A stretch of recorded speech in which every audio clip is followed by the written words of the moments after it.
Rangers might be humming and hawing about who's going to be the next manager, but they've confirmed 6 summer exits. Welcome back to Fog Football.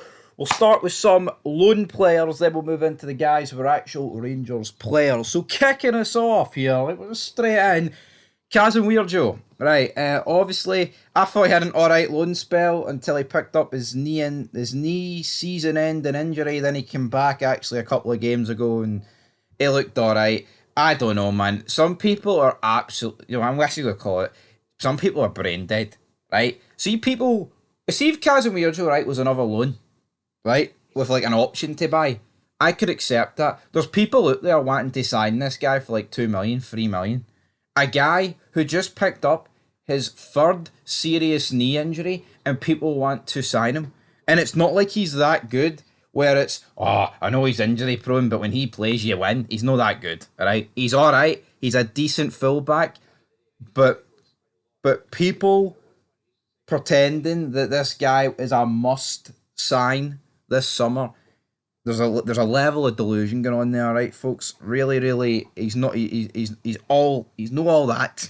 Casemiro, decent guy, decent footballer, but I don't think we're going to miss him. And the injuries, man. I mean, he got injured in what, like November, and he only just came back at the start of May, and that's his third serious knee injury. They'll probably just continue, so I'm not bothered about Casemiro. Right, up next, probably the guy I'm least bothered about. I think he started that game against Queen's Park, didn't he? When he gets subbed off, it was 0-0. So it's not like we can blame it all on him. Rafael Fernandez, the only game, he's played one game of football for Rangers Football Club. One of the most pointless loan signings I've ever seen. Now here, maybe if Big Phil never gets sacked, this guy would have seen more game time. He wasn't a Barry man, whatever. But what was the point of this, man? This is just a tick of the box signing. Like, here, we'll bring this guy in on loan. Oh, he's a promising centre back for League One. Tick. It was just to get a siding in January. That's all it was. Just not pathetic, man. I'd rather them sign no one. Like seriously, what was the point of bringing this guy on loan, but like loaning out Leon King in like February to Queens Park? Pointless. One of the most pointless signings in recent history. And considering there's been a lot of shite and pointless signings, man, that says something, right? Tierney, this is just a weird one for me because the rumor is like 6 million would get you this guy, but it's like, he's returned to his parent club following the loan spell. There's not. I mean, I get it. I mean, I'm not expecting Rangers saying Tierney returns, but we are hoping for him to return, and we're going to put in a £6 million bid. They're not going to come and say that, but there seems to be like no evidence that points towards Tierney's going to be signed. And it makes you wonder, it's like, if the 49ers are coming in and a wee bit more money's going to be spent, you would think that maybe a Tierney being signed for 6 million would be a realistic possibility, but who knows? Looks like it's not, but I would absolutely sign Tierney. 18 goals, 9 assists. I mean, 27 goal contributions. We're going to struggle to sign somebody in the summer that's going to be able to replicate that from a wide area, put it that way. Right, moving into 3 players that have departed Ibrox following the expiry of their contracts. Tom Lawrence came in, scored that shitey free kick against PSV, helped us towards Champions League qualification. Fair play, Tom Lawrence. And then, of course, injury. Started this season, you know what? He helped us win a lot of games by like 1-0 with some good goals. So I'm not going to overly bash him for this season, but just too injury prone. And no good enough. That's it, folks. Simply no good enough from a Tom Lawrence perspective. And I mean, is he one of those guys that suffers from just being in a shite team, and that if he was in a good team, he might have walked out of here with a few more trophies, potentially? But here, I can say that about a lot of people. Leon Balogun, could we say it about him? No, I think the biggest problem is with Leon Balogun, right? Especially like the second time around. It's the fact that he's been relied upon this guy should be your fourth choice centre back, right? Where if you pick up an injury or if you're rotating, this guy can come in. You know, over if we're changing up the formation to a five at the back, we'll put him in. But the problem is, at like 37, this guy's legs are made out of jelly. He gets injured every 3 seconds, right?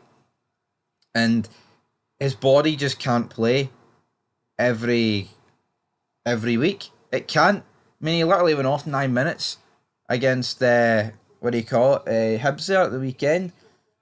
But unlike Lawrence, I think he is a guy where he's just been expected to play a role that his body can't. Now, there has been players over the years, you know, that can play well into their late 30s and early 40s. But some people can't do it, and this guy can't. And as much as he doesn't put a foot wrong when he's fit, we shouldn't be relying on him, and I've got no problem getting rid of him. Up next, the final player, Ianis Hagi. Hagi, I feel like, is the guy on this list that's been hung out to dry quite a lot. Guy came in, you know, great games against Hibs and Braga. Then in our title winning season, had a fantastic campaign. He was playing great, right? Even the next season, up until that St Johnstone game in December 2021, picked up that massive injury, ended up coming back, played a few games here or there, trying to build some match fitness, fell out with Beale because he called Beale out, and then Beale sent him out on loan. He then returned after, an alright season at that Alves team. Not going to pretend it was shit or pretend it was good, right? It was just mediocre. He came back, then we had the whole contract situation, and then for the most part, I think the best spells as a Rangers team this season came when Ianis Hagi was in the team. When you had the likes of him, Danilo and Igamani in the team playing with Tierney. I think that's been our best period. I think around December time, that's when we played our best football. And then for whatever reason, say goodnight to it. I think Ianis Hagi has just been truly shafted. I'll be honest. You know, I think when this guy got injured, when we were top of the league, we were doing really good. And we were competing with Celtic. You know, he hadn't lost an Old Firm until that League Cup final, and then the guy comes back into the Rangers team years later, and by that point we have regressed so much of a football club. He's just weighed down by the shite. That's the reality.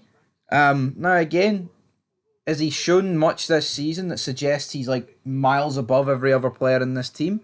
No, I think on occasions he has, but it's just unlucky, man. You know, even the best players surrounded by shite get dragged down by it. It happens, man. But again, I'm not going to greet too much about Hagi, but it is a shame that he only walks away with 3 trophies in his time in Scotland, because it could have been, and let's be honest, it should have been a lot more. Anyway, leave your thoughts down below. 6 departures.